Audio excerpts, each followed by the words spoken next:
गोंदिया जिल्ह्याचे वनवैभव म्हणून ओळखल्या जाणाऱ्या सारस पक्ष्यांचं संवर्धन करणाऱ्या सारस मित्रांचा तसेच सारस संवर्धन करणाऱ्या गावांचा गोंदियातील हॉटेल झिंजर या ठिकाणी सेवा संस्था तसेच वन विभागाच्या संयुक्त विद्यमाने सारस प्रेमी आमदार परिणय फुके, डॉक्टर विजय सूर्यवंशी, नगर आयुक्त पिंपरी चिंचवड महापालिका पुणे, गोंदिया शिक्षण संस्थेच्या अध्यक्ष वर्षाताई पटेल, क्षेत्र संचालक नवेगाव नागझिरा, पियुषा जगताप, उपवन संरक्षक पवन जोग, पोलीस अधीक्षक गोरख भामरे यांच्या हस्ते सत्कार करण्यात आला। संपूर्ण महाराष्ट्रात फक्त गोंदिया आणि भंडारा जिल्ह्यात आढळणाऱ्या दुर्मिळ सारस पक्ष्याचं संवर्धन सेवा संस्था मागील 15 वर्षांपासून करीत असून ज्या ज्या गावात सारस पक्ष्यांचा अधिवास आहेत त्या गावातील शेतकऱ्यांमध्ये शेतात राहणाऱ्या सारस पक्ष्यांचे फायदे काय, सारस हा शेतकऱ्यांचा मित्र आहे, शत्रू नाही असं पटवून देण्याचे काम गेल्या 2 दशकांपासून गोंदियात सेवा संस्थेचे जवळपास 50च्या वर सारस मित्र काम करीत आहेत। तर कधी काळी बोटावर मोजण्या इतके सारस पक्षी गोंदिया जिल्ह्यात पाहायला मिळत होते। मात्र यावर्षी पार पडलेल्या सारस पक्षी गणनेत गोंदिया जिल्ह्यात 32 सारस पक्षी तर भंडारा जिल्ह्यात 2 सारस पक्षी तर बाजूला लागून असलेल्या मध्य प्रदेश राज्यातील बालाघाट जिल्ह्यात 50 सारस पक्षी आढळून आलेत।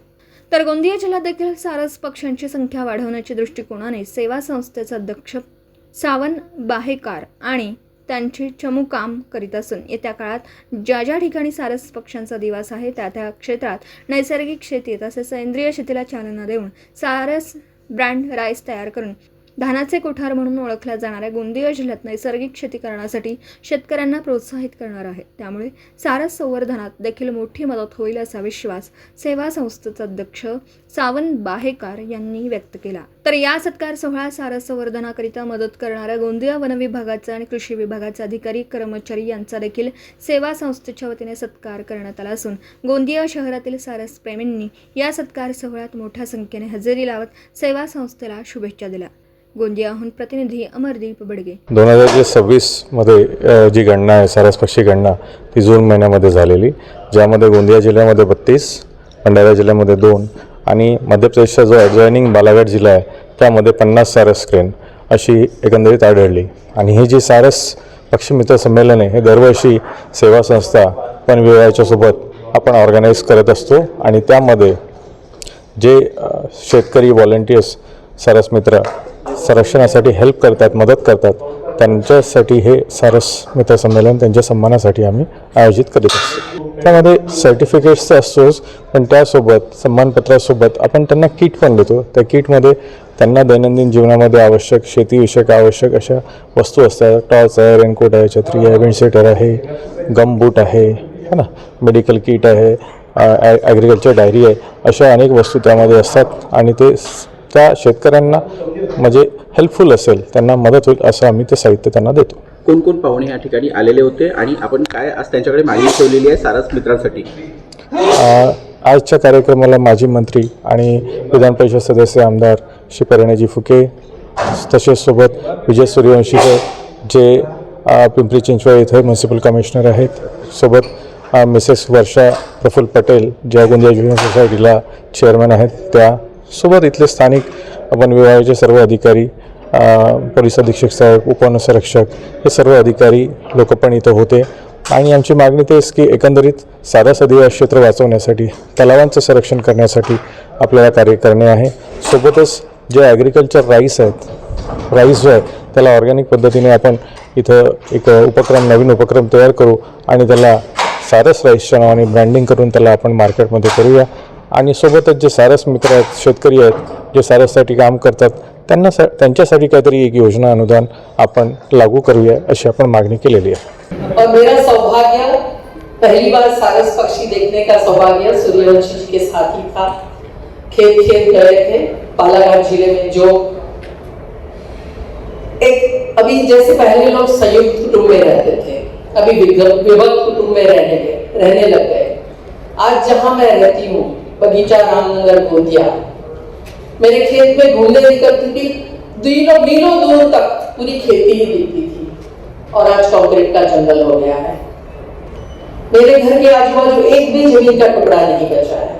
ऐसी स्थिति हमारे गोंदिया जिले की है, गोंदिया तहसील की है कि लोग विभक्त कुटुंब में रहने लगे, सब अपने अपने खेतों में घर बनाने लगे, तो पंछी कहाँ जाएगा? जहाँ 20, 30, 40 एकड़ जमीन होगी वही घोंसले बनाएगा, और वो घोंसले अभी बालाघाट जिले में है। मगर हमें कोशिश करनी चाहिए हमारे गोंदिया जिले के लोगों को। मैंने कीली घाट से लेके पूरे बेनगंगा बाघ नदी के दोनों पट के तरफ सारस पक्षी देखे थे, और जिले से प्रेम है तभी तो पक्षियों से प्रेम है, शेर से प्रेम है, तेंदुए से प्रेम है, छोटे से छोटी चिड़िया से, जिसके शरीर में हृदय है उन सब से हम प्रेम करते हैं। उसमें से एक है सारस। आणि हा कार्यक्रम अव्याहतपणे सेवा संस्था आणि जिल्हा प्रशासनाने चालू ठेवला, याच्यामुळे खूप आनंद आहे। त्यावेळेला आम्ही जेव्हा टुरिझमचा विचार करायचो की गोंदियाला कसं प्रमोट करायचं टुरिझममध्ये, आमच्यासमोर कॉम्पिटिशनला चंद्रपूरचा वाघ होता। मी म्हटलं माझा सारस हा इथला वाघ आहे, सारस is a tiger of birds, आणि म्हणून म्हटलं आपण गोंदियाला आपल्याला आता एक आयकॉन मिळाला आहे गोंदियाच्या टुरिझमला प्रमोट करण्यासाठी, आणि सारसवरती आम्ही सारस केंद्रबिंदू ठेवून गोंदिया टुरिझम आम्ही त्यावेळेला पूर्ण प्लॅन केलं होतं। मी जॉईन झालेल्या आमचे मित्र डॉक्टर राजेंद्र जैन आणि त्यावेळेला डॉक्टर कोल्हे इथं होते, आणि सावंत भरतजी हे एकदा मला भेटायला आले, आणि त्याने सांगितले की सर यहाँ पे एक सारस नाम का पंछी है, आपने देखना चाहिए। आणि एका महिन्याच्या आतच मला वाटतं मला मी सायकल करून दिलं, आणि त्या पक्षाच्या मी प्रेमात पडलो, आणि मग तेव्हा हळूहळू समजायला लागलं की शेतकरी बांधवांचं नुकसान होतं, मग शेतकरी बांधव कधी कधी ते अंडे फोडतात किंवा चुकून अंडे फुटले जातात, आणि सारसची संख्या आता कमी व्हायला लागली।